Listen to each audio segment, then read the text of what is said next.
Bonsoir à toutes et à tous, bienvenue dans 85 Chrono. Nous sommes ensemble pendant 20 minutes pour revenir sur toute l'actualité sportive du week-end, des rencontres disputées, des matchs parfois à couteau tiré. C'est ce qui vous attend dans le 85 Chrono de ce soir, dont je vous propose de découvrir dès à présent le sommaire. En football, le leader Herbretais visait un 10e match sans défaite vendredi soir. En N2, les Herbiers recevaient Blois, un temps glacial et une entame qu'il était tout autant pour le VHF, vous le verrez. Nous irons ensuite salle Beau Séjour où les Sables Vendée Basket défiaient le CEP Lorient, une rencontre capitale pour des Sablais sur une bonne dynamique en championnat et qui comptait bien chipper la place de leurs adversaires au classement.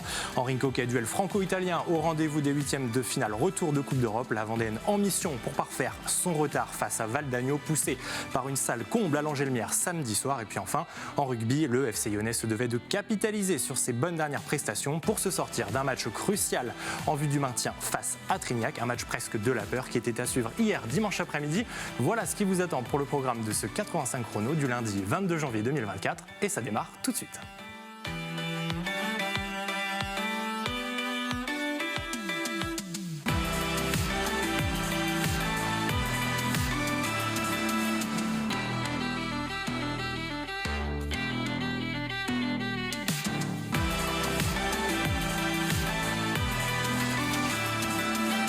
Deux équipes en pleine bourre avaient rendez-vous à Massabielle vendredi soir pour la 14e journée de National 2. Le Vendée Les Herbiers Football, leader invaincu depuis la mi-septembre, recevait le Blois Football 41 sur une série de 7 matchs sans défaite. Et les Blésois vont venir glacer d'entrée de jeu. Les Herbretais, les Herbiers n'ont pas encore touché le ballon. 19 passes réussies, la 20e est décisive et Julien Charpentier permet aux visiteurs de mener dans ce match 1-0 après 61 secondes de jeu. Massabielle cueille à froid. Le VHF réagit d'abord avec Benjamin Brélivet.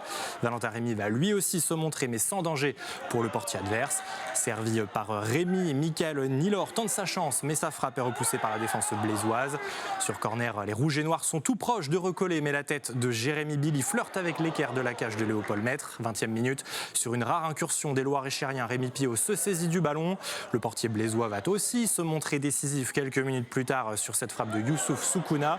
Rémy tente encore de régler la mire, mais sans réussite. Léopold Maître reste assez tranquille dans les cages et soulage sa défense.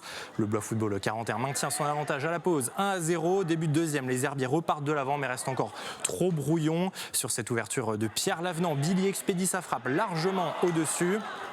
Alors de jeu, même constat pour l'entrant Lucas Dory, même si le terrain n'y est pas très innocent cette fois-ci. 67e minute, toujours sur la gauche, Soukouna bute sur le portier. Soukouna encore, cette fois, qui va servir idéalement Lucas Dory en une touche. Le numéro 10 du VHF envoie le ballon sous les jambes du gardien et offre l'égalisation aux Herbretais. Un partout, il reste encore du temps. La plus grosse occasion sera ici pour les Herbiers sur une ouverture en or. Dory manque le doublé à 10 minutes du terme. Fin de match et un partout donc entre les deux formations. Les Vendéens pourront regretter leur entame, un constat partagé par Laurent David vendredi soir au micro de Thibaut Grasset. Je dirais que c'est un peu une journée sans. Voilà, malheureusement, on a commencé le match, nous, au bout d'1 minute 30, puisqu'on n'a pas touché le ballon et il y avait déjà un 0. Donc on s'est mis déjà en difficulté par rapport à l'ouverture du score très précoce de l'adversaire. Et du coup, ça a été une course-poursuite.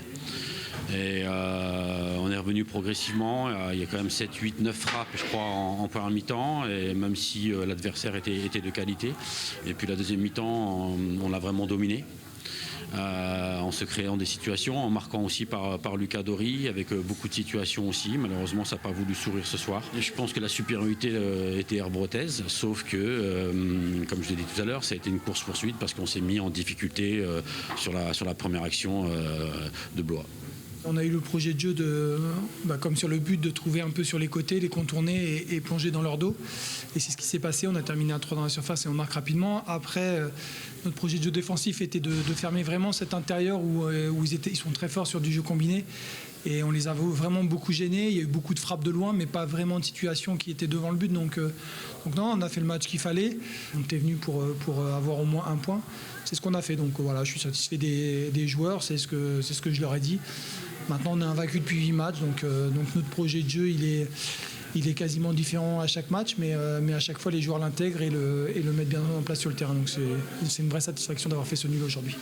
Pas de 4e victoire de rang pour les Herbretais, mais le VHF pointe désormais bien à 10 matchs sans défaite en championnat et au classement. Avec ce point du nul, les Rouges et Noirs préservent leur fauteuil de leader, 25 points, toujours un match en moins. Et puis vous le voyez, le groupe de Laurent David est désormais talonné par son nouveau dauphin, La Roche VF. Samedi soir à Desgranges, les Lyonnais ont écrasé la réserve du SCO d'Angers, 5-0, un succès qui permet donc aux joueurs de Frédéric Reculot de gagner une place et d'être deuxième après cette 14e journée. Un détour à présent par le championnat de N3 où l'on disputait également samedi la 14e journée. Le seul club vendéen à grimper d'un rang au classement est le Vendée Fontenay Foot. Les Fontenaisiens s'imposent 1-0 face au Sable FCOC. Fontenay passe 6e, les Sablés restent bon dernier. À l'extérieur, le Poiré-sur-Vie s'impose 2-0 sur le terrain de Sablé-sur-Sarthe et se maintient sur la 3e marche du podium. Chalon s'incline 2-1 à Saint-Nazaire et reste premier relégable. Enfin, défaite 2-0 pour la Châtaigneraie sur la pelouse du Dauphin Vertou. Les hommes de Charles Devinot sont toujours 10e. Un dernier mot de football avec la reprise de la Division 3 féminine. Après un mois de trêve, en déplacement à Saint-Malo, leader de ce groupe, La Roche-OSO s'incline 2-1 hier dimanche après-midi. Deuxième défaite de la saison pour les Ornésiennes qui perdent une place et sont désormais 4e avec un match en moins. En footnet, la 6e journée de Division 1 offrait la plus belle affiche du groupe entre deux des favoris pour le titre. Le tennis ballon hollandais se déplaçait à Nantes samedi face au Nantes Laetitia Tennis Ballon. Et dans ce derby de haut vol, les Sablais s'inclinent 3-7-2. Résultat comptable, une place de perdu pour Olonne-sur-Mer, désormais 3e au classement. Allez, je vous emmène à présent sur les parquets de National 1 masculine de basket. Les Sables d'Olonne recevaient Lorient pour la 20e journée du championnat. Une rencontre qui valait cher vendredi soir. Salbeau Séjour, 13e et avant-dernier. Les Sablés surfent sur une belle dynamique. 3 victoires de rang en face. Les Lorientais sont plus à la peine avec 3 revers consécutifs. Le groupe Sablais, qui enregistrait plusieurs retours, est à la baguette dans ce début de rencontre. Retour dont faisait partie l'ailier du LSVB Jean-Michel Mipoka. 8 points pour le revenant et pour le capitaine Loubaki dans les 10 premières minutes. Logiquement, les Sables dominent et mène 27-16 à l'issue du premier quart-temps. Le CEP Lorient se rebiffe dans le deuxième quart-temps. Les Morbihanais collent un 10-0 dans les premières minutes et règlent la mire. 28 partout. Les deux formations vont alors prendre, perdre, puis reprendre le score tour à tour. Résultat, à la pause, l'avance des Sablés a bien fondu. De plus 11, les locaux ne comptent plus désormais qu'un petit point d'avance, 43-42. Au retour des vestiaires, les Sables Vendée Basket se détachent avant de voir les Lorientais revenir à hauteur, 55 partout au tableau d'affichage. La défense vendéenne resserre les rangs, l'attaque saisit au vol le coup de moins bien des Bretons. Résultat en 1 minute, en fin de 3e quart-temps, Wilson et Prolac remettent les Sablais devant, 64-55. Les Morbihanais ont pris un énorme coup sur la tête et ne reviendront pas dans le match. Les paniers s'enchaînent, les Sablais soignent la feuille de marque et bouclent ce match sur le plus gros écart de la partie. Plus 25, victoire des Sablais 90-65. Deuxième plus large succès de la saison. Le premier, c'était déjà face à Lorient lors du match aller fin octobre. Je vous propose d'écouter la réaction des deux entraîneurs, Denis Métet puis Morgane Bellon, propos recueillis par Daniel Lelanne. Je pense qu'on a bien démarré. Après, on a fait une première mi-temps en dessous de nos standards défensifs. Et du coup, ça a permis à Lorient d'exister. Parce que quand c'est une équipe qu'on met pas sous pression, c'est une équipe qui est très talentueuse avec des très beaux joueurs. On avait fait un petit écart, mais ça va nous permettre de travailler parce que je pense qu'on s'est un peu enflammé. Derrière, on a moins bien défendu et ils sont revenus. Et puis à la mi-temps, on a remis les choses à plat sur certaines consignes. J'ai trouvé l'équipe très concentrée, très agressive défensivement, mais ensemble, s'engageant à 100%, voire plus. Et du coup, Lorient a un peu explosé à la fin. Comme on a eu nos notes galères, ça fait du bien aussi d'avoir cette petite euphorie. Maintenant, il faut vite retomber sur terre. On n'est que 12e. Et nous, ce qu'on veut, c'est être 10e à la fin des matchs de la première phase. Clairement, la gestion de notre temps faible, une nouvelle fois, est catastrophique. Début de match, fin de 3e quart-temps, on produit des efforts énormes et en 1 minute 30, on se saborde tout seul une nouvelle fois. Et puis après, derrière, c'est typiquement la fin de match et montre une équipe qui joue, qui n'est pas en confiance, qui a une incapacité à mentalement prendre le dessus. Et en fait, toutes ces parties-là, quand tu donnes de la confiance aux adversaires à ces moments faibles-là, ça leur donne une confiance énorme. En plus, à l'extérieur, la salle, elle s'enflamme sur des tirs qui peuvent des fois être compliqués, mais c'est dû à nos erreurs, tout le temps. C'est un peu l'histoire de notre saison, donc à nous de rectifier le tir, il nous reste 6 matchs. Les Sablés enchaînent donc un 4e succès consécutif vendredi soir, un 4 à la suite qui permet au SAB Vendée Basket de doubler son adversaire du soir au classement et de se placer en 12e position. Les Sablés sont à 2 unités des Chalandais, le Vendée Chaland Basket qui est allé s'imposer à l'extérieur sur le parquet de Poissy. Une place de gagné pour le VCB qui occupe dorénavant la 10e place à l'issue de cette 20e journée de National 1 masculine. Prochaine rencontre mardi soir, Chaland recevra Chartres. Les Sablés iront eux sur le parquet de Tarbes-Lourdes. En images, à présent, Henri Coquet, eux, avait rendez-vous avec le 8e de finale retour de la WSE Cup, la 2e plus importante compétition européenne. Samedi soir, devant son public de l'Angélemière, la Vendéenne retrouvait l'équipe italienne de Val d'Agno. Match aller en Vénétie. Les Rouges et Noirs s'étaient inclinés 3-4. Un but de retard donc pour espérer une prolongation, 2 pour passer l'obstacle des 8e de finale. La Vendéenne doit donc rapidement scorer et s'illustre avec Manuel Mir, puis Marc Povedano sans inquiéter le gardien adverse. Les Transalpins s'illustrent aussi, mais Martin Blanco est impeccable dans les cages. Les joueurs de Marc Salicru ont la main mise sur ce début de partie, mais ne concrétisent pas et les Italiens en profitent ici. Giuliani envoie la balle dans le petit filet de Blanco. Val d'Agno mène donc contre le cours du jeu 1-0 à la 11e minute. Les assauts se poursuivent d'une cage à l'autre, mais les deux gardiens réalisent une solide première période. Val d'Agno mène donc 1-0 à la pause. 2 buts de retard désormais pour la Vendéenne. Au retour des vestiaires, le duel reprend de plus belle. Côté vendéen, Manuel Mir est encore tout proche d'ouvrir son compteur, mais but sur le gardien vénitien avant la 32e minute sur une merveille de passe décisive de Nathan Gefflot. Le numéro 4 espagnol est servi, remet les deux équipes à égalité, un partout. La Vendéenne n'est pas encore qualifiée, il faut rattraper un but pour espérer se qualifier et arracher une prolongation. À l'image de Nathan Gefflot, les Lyonnais vont tout tenter mais n'arriveront pas à inscrire le but tant espéré. Comme la saison dernière, l'aventure européenne de la Vendéenne s'arrête donc en 8e de finale, un partout samedi soir, défaite 4-3 sur l'ensemble des 2 matchs. Les 2 coachs Marc Salicru pour la Vendéenne puis Luca Chiarello pour Val d'Agno étaient tous les 2 au micro de Thibaut Grasset. On est déçu par rapport aux résultats, ça c'est sûr. Après, sur la performance, la prestation qu'on a fait, moi je suis hyper fier de ce qu'ils ont fait mes joueurs. En face, on savait qu'on avait une équipe très douée individuellement. Ils ont 2 joueurs qui marquent vraiment la différence. Mais finalement, sur 50 minutes, on a bien défendu. On avait mis un système avec des aides qui a très bien marché. On aurait aimé aller un peu plus loin en Coupe d'Europe. Je pense honnêtement que sur les 2 matchs, on le méritait parce que là-bas, je pense qu'on fait un match un peu meilleur que celui de Val d'Agno. Et je pense qu'ici, après Val d'Agno, ils ont joué leur match, ça c'est certain. Mais sur un parquet qui n'est pas à la hauteur, je veux dire, on a joué avec une piste qui est à la limite de l'impraticable. Affronter une équipe comme Val d'Agno, qui est peut-être une des meilleures équipes du championnat italien, mais voilà, il y a toujours une balle qui saute, une balle qui est difficile à contrôler, une balle qui part en hauteur, une balle qui part dehors. C'est un peu dommage de perdre un match qui joue sur des détails avec un détail qui ne nous concerne pas finalement. On savait que venir ici n'allait pas être facile. On s'est préparé comme il faut, notamment en gardant à l'esprit que nous avions un but d'avance avant ce match retour. Nous avons aussi de la réussite avec l'ouverture du score ce soir. Cela nous a permis de jouer de manière un peu plus sereine. Nous passons l'obstacle des 8e de finale et nous en sommes très satisfaits car c'était vraiment notre objectif. Nous avons une équipe jeune avec plusieurs vétérans qui nous donnent aussi un coup de main. Au-delà de cette Coupe d'Europe, nous pouvons aussi dire qu'en championnat, nos résultats sont en parfaite adéquation avec les objectifs que nous nous étions fixés en début de saison. Et puis petite rectification, la Vendéenne ne s'incline pas 4-3 mais 5-4 sur l'ensemble des 2 rencontres. Je vous propose maintenant de jeter un œil au classement de hockey sur glace et de la division 2. Samedi soir à la patinoire Arago de La Roche-sur-Yon, le Hogli s'est largement défait de la réserve angevine. Victoire 6-1, 3 victoires de suite pour le Hogli qui conforte sa 2e place après 14 journées.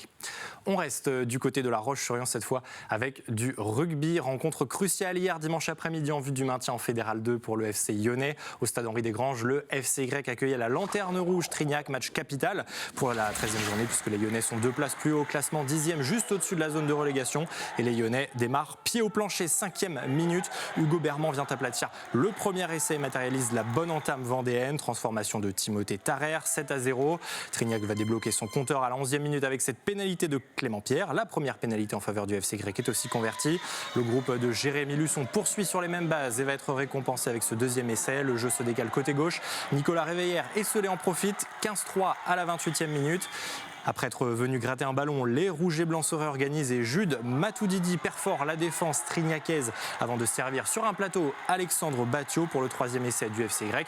Batio qui, vous l'avez vu, sera d'ailleurs repris bien irrégulièrement par le numéro 14 adverse et c'est validé et transformé. Les Vendéens mènent 22-3 après 40 minutes. De retour sur la pelouse, le FCY enfonce un peu plus son adversaire. Consti Bossalo s'offre une échappée de près de 30 mètres avant de trouver Réveillère pour son 2e essai du match. Transformé par Tarrer, le score est désormais de 29-3. Alors que le jour tombe, Trignac va tenter de revenir dans la partie. Les visiteurs occupent le camp lyonnais et sont récompensés avec leur premier essai signé Lecoq. Clément Pierre transforme et réduit la marque 29-10. Réaction immédiate du FCY 2 minutes plus tard. Le bon Rouault avance dans la partie adverse, vient trouver Eddy Vincent qui va servir à son tour. Hugo compte du court pour un nouvel essai vendéen transformé. Le FC lyonnais va même s'offrir un 6e essai avec Thomas Genot à la 79e. Résultat, le FCY s'impose largement 41-10 avec le premier bonus offensif de la saison. De quoi souffler un peu en ce début d'année. Anthony Thomas, le coach adjoint des Lyonnais, était avec Daniel Lelanne, suivi de son homologue trignacais. On entame l'année 2024 de belle manière, quoi. Il nous fallait absolument ces 2 victoires entre celle de Poitiers et celle d'aujourd'hui. Les garçons l'ont fait, donc ça nous met un petit peu ouf au niveau du classement. On s'échappe un petit peu, on les laisse un petit peu tous les deux derrière. Donc en espérant que ça continue, après c'est mérité aussi, parce que c'est fin 2023, on fait 3 bons matchs à Lormont, Bazas, mais on n'a pas de points. Les joueurs ont bien travaillé, ils se sont bien investis pendant les fêtes et la trêve, donc c'est juste une récompense logique, quoi. Quand toute l'équipe est connectée, le jeu est assez propre et on marque. Et après, sitôt que le score est fait, ou deuxième mi-temps, où on a un petit relâchement, on fait beaucoup de fautes, la discipline n'est plus là, on prend des cartons et puis on joue un peu moins collectivement, donc c'est un petit peu le bémol de la journée, c'était celui de la semaine dernière. Bon, tant que ça ne nous porte pas préjudice, c'est pas très grave, mais bon, faut quand même en tenir compte parce qu'il y aura des matchs qui vont être plus difficiles comme Mérignac à la maison, où là il faudra pas avoir de baisse de rendement, quoi. Compliqué, après on fait un non-match, on a du mal à rentrer dans la partie. Après en deuxième mi-temps on prend un essai direct, donc très compliqué. Après on fait 15 minutes à peu près correct et puis on retombe dans nos travers, quoi. C'était le match clé, le match du maintien, donc voilà, quoi. Faut féliciter La Roche et puis voilà. Se remettre à travailler. Après voilà, on sait que la saison maintenant va être longue, mais on lâchera rien, quoi. Et au classement, le FC lyonnais prend un peu plus ses distances sur la zone rouge. Le FCY se maintient en 10e position comme premier non relégable. 25 points à l'issue de cette 13e journée. Un matelas de 7 points d'avance sur Poitiers. Un échelon plus bas en Fédéral 3, un détour par le classement de la poule 16. Et la surprise, ou plutôt la mauvaise surprise est venue du RC Sablé en déplacement à Chorel. Les Sablés s'inclinent 19-13 hier après-midi. Première défaite de la saison donc pour les Vendéens après 10 journées. Le RCS reste tout de même co-leader au même nombre de points que Parthenay. 2 mots de handball à présent. Tout d'abord en National 1 féminine, les week-ends se suivent et se ressemblent pour l'équipe 1 de La Roche-Vendée handball. Samedi, le groupe d'Ophélie Charbonneau est allé décrocher un succès 31-21 sur le parquet de Blanzat. Invaincu depuis 7 rencontres, soit désormais 3 mois, les Lyonnaises grappillent une place et sont désormais 3e après 14 journées. Un cran plus bas en National 2 féminine samedi soir. L'équipe 2 de La Roche-Vendée handball s'incline sur la plus petite démarche. Défaite 30-29 en Auvergne face à Clermont pour la 14e journée. 6e défaite consécutive. Le RVHB est donc logiquement lanterne rouge avec 17 points. Un point également sur un résultat en tennis de table. La Ferrière entamait samedi soir la seconde phase du championnat de National 2 messieurs. Les Ferriérois ont parfaitement entamé 2024 en disposant de Niort 8-3. Un succès qui emmène le groupe de Mathieu Perdriau dans la première partie de tableau à l'issue de cette première journée. Le dernier classement de cette émission nous emmène dans les bassins de water-polo. Samedi soir à la piscine Arago de La Roche-sur-Yon, le water-polo lyonnais affrontait Saint-Nazaire pour le compte de la 7e journée du championnat régional. La Roche s'impose 12-6 et pointe désormais à la 4e place du classement. Quelques images voile à présent et qui concernent l'Arkea Ultimate Challenge. Vous le savez, cette course autour du monde en solitaire à bord des maxi trimarans de la catégorie ultime. Ils sont 6 skippers à s'être lancés dans l'aventure depuis le dimanche 7 janvier dernier au départ de Brest. Au 15e jour de course, vous venez de l'apercevoir, dans l'océan Indien, c'est toujours Charles Caudrelier qui est en tête de la flotte sur Maxi Edmond de Rothschild. Derrière, à environ 1400 milles nautiques, Caudrelier est suivi par Thomas Coville sur Sodebo Ultime 3, puis par Tom Laperche sur son trimaran SVR Lazartigue. Tom Laperche actuellement en escale technique ici au Cap en Afrique du Sud.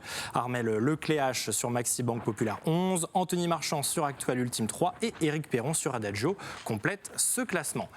Et puis, avant de vous quitter, une dernière nouvelle avec le Rallye Dakar. Nous vous en parlions ces dernières semaines sur TV Vendée. La 46e édition se tenait depuis le 5 janvier en Arabie Saoudite et s'est achevée vendredi. En Malmoto, sur sa 450 Honda, le Chalandais Thierry Bétis boucle la course en 80e position au général. Et puis, en auto, le duo Ronan Chabot et Gilles Pillot terminent ce Dakar en 33e position à bord de leur Toyota. Voilà pour le tour de l'actualité sportive, tout ce qu'il fallait retenir de ce lundi 22 janvier 2024. Et puisque le sport ne s'arrête jamais sur TV Vendée, vous le savez, on se retrouve dès jeudi à 18h50 avec Aurélien Huard. Nous aurons le plaisir de recevoir les Sables Vendée Basket. Nous parlerons évidemment de ce début de saison et puis de la suite, car il reste encore 7 matchs à disputer en National 1 masculine. D'ici là, très bonne soirée à tous et très belle semaine évidemment sur TV Vendée.